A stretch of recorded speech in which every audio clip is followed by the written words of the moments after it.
Всем доброго времени суток, вы на канале Дача Лайф, и сегодня, как вы уже по картинке поняли, речь идет о кемпинговых баллончиках. И речь даже не о самих баллончиках, а о том, что многие баллоны выбрасывают на мусорке с остатками газа, и газа там в принципе довольно-таки много. Мы эти баллоны, конечно, собираем вместе со всякими банками, сдаем на металлолом, но чтобы сдать на металлолом баллон, он должен быть пустой. Или в нем должна быть дырка. А газ нам тратить не хочется, мы его хотим использовать для вот таких горелочек, для чего он, собственно говоря, и предназначен. Значит, какое решение мы, в общем-то, предлагаем? Вот каждый баллончик, вы видите весы, только что я взвесил, чтобы не затягивал ролик, и вот у него, вот этот взвесил на 128 грамм, это 121, 117, 97 и это так далее. Мы решили, что сделать. Прежде чем эти баллоны сдать на металлолом, мы решили использовать газ. Но использовать остаток газа в малом количестве, как вы понимаете, у него коэффициент расширения другой.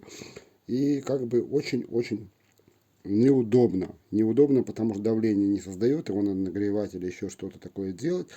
Поэтому мы решили попробовать из этих 4 баллонов все слить в один баллон. Для того, чтобы слить в один баллон, мы изготовили вот такой вот переходничок. Он состоит из трубочки типа капельницы, вот такой вот, по диаметру на баллоне 4 миллиметра, чуть-чуть меньше взял. Внутрь был вставлен отрезок просто кабеля с дырочкой, вот, если вам видно, посмотрим, да.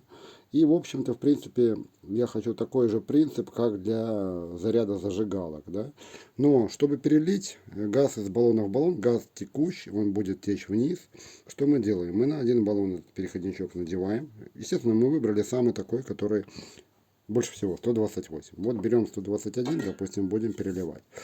У нас где-то здесь 10 градусов тепла, баллоны холодные.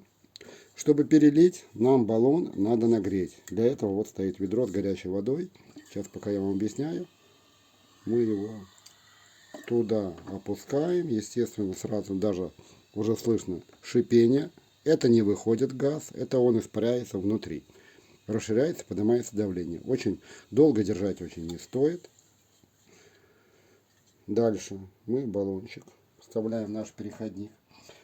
Значит, не пользуемся перчатками. Почему? Потому что если вы будете пользоваться перчатками, то возможно будет газ немножко уходить. То есть, поэтому надо проветриваем помещение, либо на улице. Вот, нажимаем на баллон, слышим шипение. В общем-то, и ждем, пока оно утихнет у нас. Вот оно становится тише у нас.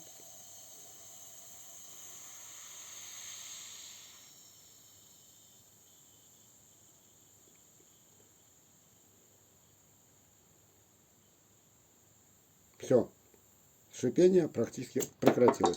Достаем резко, вот наш переходничок, он немножко будет замороженный. Баллон. Теперь, чтобы понятие, смотрим весы, включаем. Сейчас они обнулятся. Увеличим, покажу вам сейчас. Вот, 0. Баллончик весил 128 грамм. Ставим на весы. 134 грамма вроде высвечивается, да?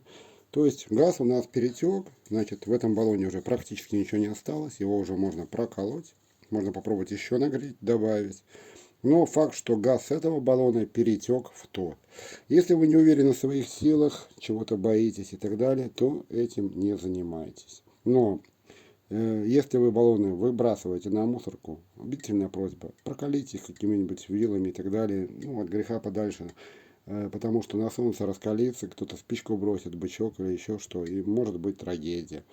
Но вот как бы я такой человек, что я использую все по полной программе. И поэтому как бы вот эти баллоны я сейчас уже оставшиеся тоже перелью, в общем-то. И у меня в одном баллончике будет сразу уже весь этот газ. Остальные проколю и сдам на металлолом. Кому понравилось, ставим лайки, подписываемся, обсуждаем, комментарии. То есть без опыта не повторять. Поэтому газ это все-таки опасная вещь. Поэтому, ну, так для вам, для развития, что, в общем-то, в принципе, баллончик по принципу заправки зажигалок можно перелить один в другой. До новых встреч! Ставим лайки, подписываемся, пишем комментарии. На все отвечу. До свидания.